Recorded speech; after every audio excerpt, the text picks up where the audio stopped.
انہوں نے بھی یہ واقعہ کا تذکرہ کیا, بھائی اس کا کیا آپ کہتے ہیں؟ میں نے کہا بھائی بچیوں کی بروقت شادی کر دو. کہہ رہے ہیں مفتی صاحب 13-14 سال میں کون شادی کرتا ہے؟ میں نے کہا ہم نے کی ہے الحمدللہ, اپنی بچی کی شادی کی ہے, اپنی بھانجی کی شادی کی ہے, خوش ہیں, اللہ ان کو خوش رکھے. تو یہ خام خام ہے نا دماغ میں بلا وجہ کے خوف مسلط کر لیا. انہوں نے کہا نہیں وہ تو سسرال میں کیسے ایڈجسٹ ہوں گی. میں نے کہا کم عمری میں شادی ہوگی, جلدی ایڈجسٹ ہو جائیں گی, اسی حساب سے ڈھل جائیں گی. بڑی عمر میں شادیوں میں ایڈجسٹ نہیں ہوتی. کچھ چیزیں ہم کرتے پہلے ہیں اور پھر ان کے جب ایک غلطی ہم کر لیتے ہیں تو پھر اس کے دلائل تراشے جا رہے ہوتے ہیں. پہلے تو اپنی دادیوں نانیوں سے پوچھو, ایسے ہی ہوتا تھا. اور دوسرا ہم یہ تھوڑی کہتے ہیں جو سسرال ملے اٹھا کے جو بھی رشتہ بھیجے بچی پکڑا دو. آپ بھی تو دیکھو گے بھائی یہ بچی ہے, اس پہ سسرال میں اس کی عمر سے زیادہ بوجھ نہ پڑے, یہ دیکھ کے کرو. اگر رشتہ اچھا مل جاتا ہے, اگر نہیں ملتا آپ سمجھتے ہو سسرال اس کو ٹینشن دے گا تو نہیں کرو. اچھا رشتہ اگر نہیں ملتا تو پھر 18 کیا 20 کیا, پھر تو 40 سال میں بھی نہ کرو نا. ہم تو یہاں بات کر رہے ہیں کہ اچھا رشتہ مل گیا ہے, پھر آپ دیر نہ کرو. دوسری بات یہ کہ بچی کو اس زمانے میں آپ یہ اتھارٹی دو کہ اگر وہ کسی کو لائک کرتی ہے تو اپنی ماں سے بتا سکے اور ماں پھر اپنے شوہر سے ڈسکس کر سکے. اتنا اس کو رائٹ دو, اس کی خواہشات کو کچلو نہیں. ایک طرف آپ نے آزادی دی ہوئی ہے, کو ایجوکیشن میں وہ پڑھ رہی ہے, موبائل آپ نے اس کے ہاتھ میں دیا ہوا ہے, ساری سہولتیں اس کو میسر ہیں, گھر سے بھاگنے کے تمام راستے آپ نے اس کے لیے کھولے ہوئے ہیں, اور حلال راستہ آپ نے اس کے لیے بند کیا ہوا ہے. یہ تو ایک واقعہ میڈیا پہ آ گیا, ہمیں یاد ہے آج سے 15 سال پہلے ایسا ایک واقعہ ہوا تھا. 13-14 سال کی لڑکی بڑے اچھے خاندان کی, اور بھاگی کس کے ساتھ؟ پنچر والے کے ساتھ. میں پنچر والوں کو برا نہیں کہتا, لیکن نکاح میں بہرحال کفوف بھی تو دیکھا جاتا ہے نا. ایک 19ویں گریڈ کے آفیسر کی بیٹی وہ اگر کسی پنچر والے کے ساتھ شادی کرے گی تو یہ بے جوڑ کا نکاح ہوگا. پنچر والا ہو سکتا ہے قیامت میں اللہ کی نظر میں اس 20ویں گریڈ والے سے افضل ہو, لیکن دنیا کے حکام بہرحال کچھ اور ہوتے ہیں. یہ جوڑ کی شادی تھوڑی ہوگی. تو یہ ہم نے اپنی آنکھوں سے دیکھا, تو یہ بہت پہلے سے ہو رہا ہے. جہاں فطرت سے بغاوت ہوگی وہاں فطرت انتقام لے گی آپ سے. تو بار بار خوب سمجھ لیں, نکاح ہماری سماجی ضرورت نہیں ہے, صرف یہ باڈی کی ریکوائرمنٹ ہے. لوگ اس بات کو سمجھ نہیں رہے ہیں. لڑکی جب بالغ ہوتی ہے نا, جو اس وقت اس میں جذبات ہوتے ہیں, لڑکا جب بالغ ہوتا ہے اس وقت جو جذبات ہوتے ہیں, جذبات کا یہ طوفان بعد میں کبھی بھی نہیں آتا. اس وقت ان کا ملاپ ہو جائے, ان کو حلال طریقے سے آپ شادی کرنے دیں, عشق جیسی محبت کریں گے ایک دوسرے سے. وہ اس کے بعد صرف محبت ہوتی ہے, عشق وشق ختم.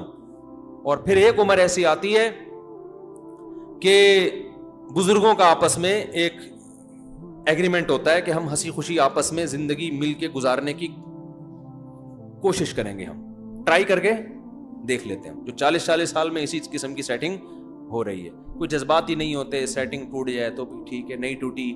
اس عمر میں 13-14 سال کی عمر میں تو عشق ناکام ہو جائے تو لوگ پاگل ہو جاتے ہیں. بھائی عشق کی عمر ہی بچپن کی, اتنے گھننے بننے کی ضرورت نہیں ہے. بتاؤ مجھے, میں کیوں سمجھا رہا ہوں, جیسے آپ کو پتہ نہیں ہے کیا.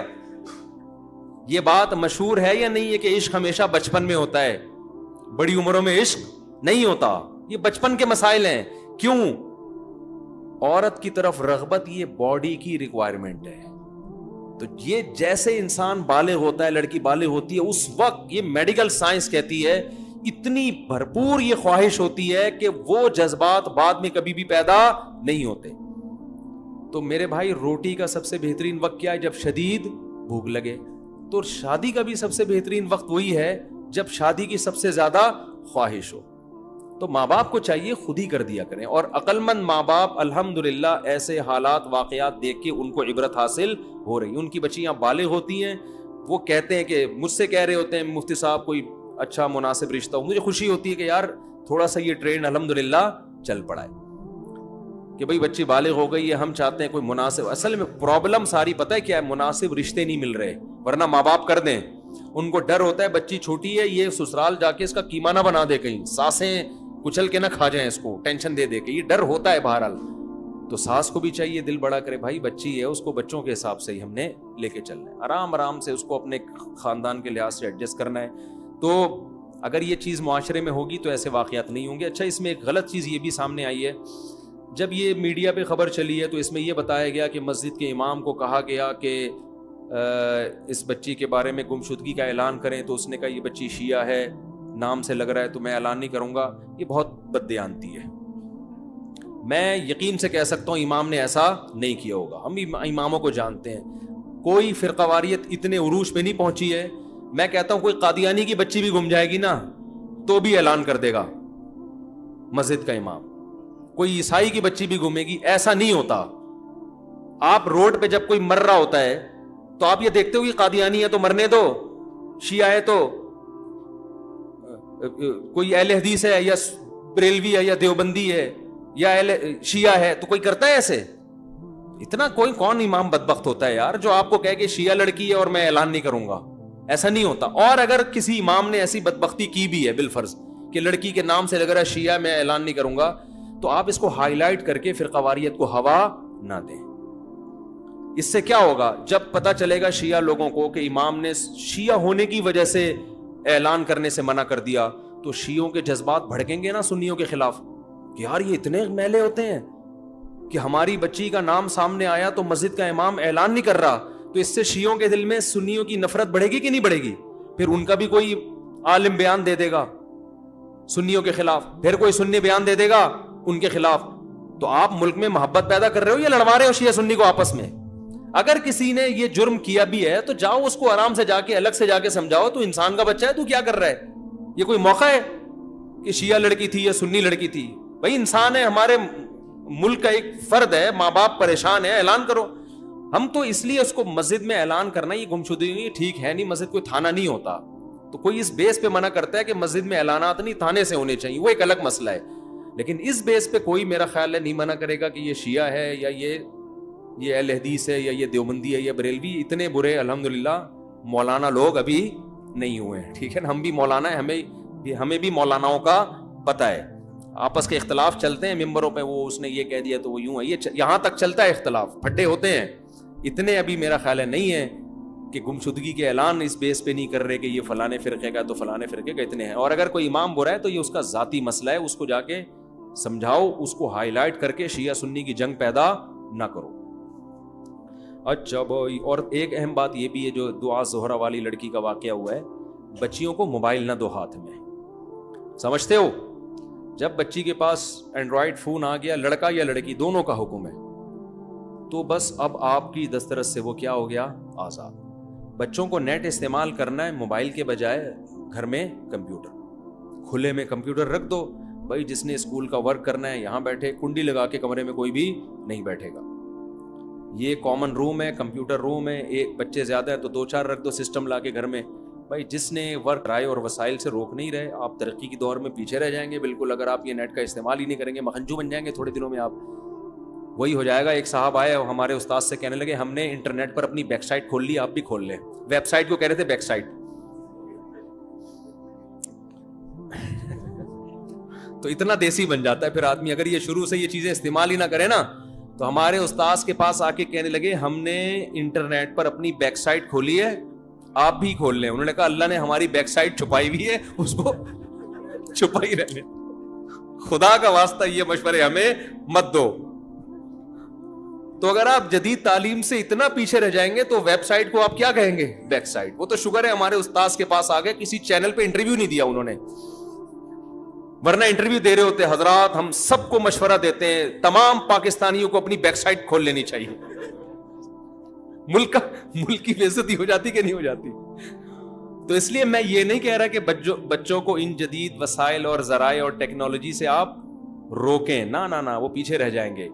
لیکن آپ کھلے میں لا کے کمپیوٹر رکھیں, کھلے میں بچے کو بٹھائیں, بولے بیٹا تو نے جو ویب سائٹ کھول لے, بیک سائٹ یہ ویب سائٹ کے لیے بس, اور اس میں جو بھی مفید چیزیں ہمارے سامنے دیکھو. تو یہ صحیح ہے. اس کے علاوہ بچوں کو موبائل لے کے دینا بہت ڈینجرس, بہت خطرناک. ماں باپ سمجھتے نہیں ہیں. مفتی صاحب میں دنیاوی تعلیم کے ساتھ عالم کا کورس بھی کرنا چاہتا ہوں, ایسا ممکن ہے؟ کیوں نہیں ممکن ہے, جامعۃ الرشید میں بھی ہو رہا ہے اور بھی بہت سارے مدارس میں ہو رہا ہے. مفتی صاحب جامعۃ الرشید میں کلیۃ الشریعہ کے حوالے سے بتا دیں وہ کورس کیسا ہے, کن لوگوں کے لیے ہے. گوگل پہ آپ سرچ کریں, ویب سائٹ کھل جائے گی, کلیۃ الشریعہ لکھ کے پوری ڈیٹیل ہے اس میں. قرآن میں سجدہ تلاوت آتا ہے, اس کا صحیح طریقہ بتائیں, اور ایصال ثواب کرنے کا طریقہ بھی, کیونکہ جو سنی حضرات کرتے ہیں سب کا نام لے کر بزرگان دین, سنی حضرات تو اتنی ڈیٹیل میں ایصال ثواب کر رہے ہیں کہ ایک ایک کے گھر پہنچا کے آ رہے ہیں ثواب قبر میں. میں نے دیکھا اکثر دعا میں, یا اللہ اس کا ثواب فلانا فلانا کو پہنچتا ہوا, پھر وہاں سے پہنچتا ہوا فلانے بزرگ کی قبر کو پہنچتا ہوا, غوث کیا ہے غوث پاک کی قبر کو پہنچتا ہوا, پیران پیر غوث پاک رحمۃ اللہ علیہ سے, شیخ عبدالغنی گیلانی رحمۃ اللہ سے ہوتا ہوا, امام حنیفہ سے ٹن مارتا ہوا, ایسے پوری پھر تمام مرحومین مرحومات مغفورین مغفورات. مجھے تو یاد بھی نہیں ہوتے وہ الفاظ, اتنی ڈیٹیل میں آدمی کہتا ہے بس کر, فرشتے بھی کنفیوز ہو رہے ہیں کہ بس اتنا کر لیا کرو, اے اللہ اس کا ثواب. اچھا اس میں بھی علماء کی دو رائے ہیں, یہ سال ثواب اہل حدیث حضرات تو کہتے ہیں یہ ثواب پہنچانا جائز ہی نہیں ہے. وہ کہتے ہیں حدیث میں آتا ہے 3 چیزیں, انسان جب مر جاتا ہے تو 3 چیزیں رہتی ہیں. اس کا جواب میں کئی بار ریکارڈ کروا چکا ہوں, وہ 3 سے 3 کا عدد مراد نہیں ہے, اس معنی کی جو بھی چیز ہوگی. ان کی بڑی دلیل اہل حدیث حضرات کی یہ ہوتی ہے کہ صحابہ سے ثابت کیوں نہیں ہے. بھائی صحابہ سے یہ ثابت ہے کہ صحابی نے کنواں وقف کیا نا اپنی والدہ کے لیے یا اپنے والد کی, ایک روایت میں ماں کا ذکر ہے, تو باپ کے لیے کنواں وقف کیا نا, تو یہ اس سے یہ ایصال ثواب ہی تو ہے کہ آپ صدقہ کر رہے ہو کنویں کا پانی, اور ثواب کس کو مل رہا ہے, قبر میں ابا کو یا اماں کو. تو اس سے پتہ, اس حدیث سے صاف پتہ چلتا ہے کہ آپ میت کے لیے کوئی نیکی کر سکتے ہیں. اب یہ کنواں ایک سائن ہے, علامت ہے. اب یہ نہیں کہ کنواں ہی کھدوا سکتے ہیں اور کچھ نہیں کر سکتے, کھانا بھی کھلا سکتے ہیں. کیوں؟ کھانا ایک نیکی ہے. تلاوت بھی کر سکتے ہیں, کیوں؟ تلاوت ایک نیکی ہے. نماز بھی پڑھ سکتے ہیں, نماز بھی ایک نیکی. تو قرآن و سنت کی عادت ہے کہ جزیات کے ضمن میں اصول اور قاعدے بیان کیے جا رہے ہوتے ہیں. جیسے قرآن کہتا ہے ماں باپ کو اف نہ کرو, تو یہ اف کہنا مقصد نہیں ہے, ماں باپ کو تکلیف نہ پہنچاؤ. اب ماں باپ کو مارنا پیٹنا بھی اسی آیت کی روشنی سے حرام ہو گیا. اب کوئی اف کے لفظ کو پکڑ کے بیٹھ جائے. تو یہ جو حدیث میں آتا ہے کہ انسان کے کچھ اعمال جاری رہتے ہیں, ان میں تو نبی نے خود کچھ اعمال کا تذکرہ کر دیا. پھر نبی نے فرمایا کہ مرنے کے بعد, جیسے حدیث میں آتا ہے کنواں وقف کر دیا صحابی نے. تو یہ سب چیزیں یہ پتہ چلتا ہے کہ بعد والے لوگ میت کے لیے عمل کر سکتے ہیں. ایک سوال پیدا ہوتا ہے, اگر یہ جائز ہے تو صدقہ تو صحابہ سے ثابت ہے. جیسے ان صحابی نے پوچھا تھا نا نبی سے, قرآن پڑھنا کیوں ثابت نہیں ہے صحابہ سے, بھئی قرآن کا تذکرہ کیوں نہیں ملتا؟ دیکھیں اس لیے تذکرہ نہیں ملتا کہ اس کا تعلق ہے دل کی نیت سے. ہمارے سامنے عمل تو آئے گا, یہ عمل سے صحابہ کی نیت کیا ہے یہ ہمارے سامنے نہیں آئے گی. اب کسی صحابی نے اپنے کسی مرحوم کے لیے, فرض کر لیں کہ تلاوت کی, مثال دے رہا ہوں میں, تو تلاوت تو ہمیں نظر آئے گی, راوی تلاوت کو تو بیان کرے گا, راوی دل کی نیت تھوڑی بیان کرے گا کہ ان کی نیت یہ تھی کہ یہ اپنے والد صاحب کو ثواب پہنچانا چاہتے تھے. تو اس لیے کچھ چیزیں ایسی ہیں کہ وہ ہم تک نقل نہیں ہوئی, کیونکہ ایک تو وقوع شاذ و نادر ہوا ہے, اور اس کو ضروری نہیں ہے کہ اس کو کوئی ہائی لائٹ بھی کیا گیا ہو. تو جب قرآن و سنت سے ہمیں اس چیز کی اصل ملتی ہے کہ آپ میت کے لیے کوئی نیکی کا کام کر سکتے ہیں, تو اس نیکی کو محدود کرنے کی ہمارے پاس کوئی دلیل نہیں ہے کہ صدقے کی حد تک محدود ہے, صدقے کے علاوہ نہیں ہو سکتی. تو محدود کرنے کے لیے دلیل چاہیے کہ بس یہی ہے, اس کے علاوہ نہیں ہے. تو جب ایسی کوئی دلیل نہیں ہے, اس کا مطلب یہ کہ کوئی بھی نیکی کی جا سکتی ہے. البتہ اس میں 2 چیزیں ہیں. اجتماعی سطح پہ ایصال ثواب جائز نہیں ہے, اجتماعی قرآن خوانی جیسے کی جاتی ہے, اس لیے کہ اجتماعی طور پر اگر یہ عمل جائز ہوتا تو صحابہ سے ثابت ہوتا, کیونکہ جب کوئی اجتماعی عمل ہوتا ہے تو اس کو نقل کیا جاتا ہے, اس کو دیکھنے والے بہت سے لوگ ہوتے ہیں.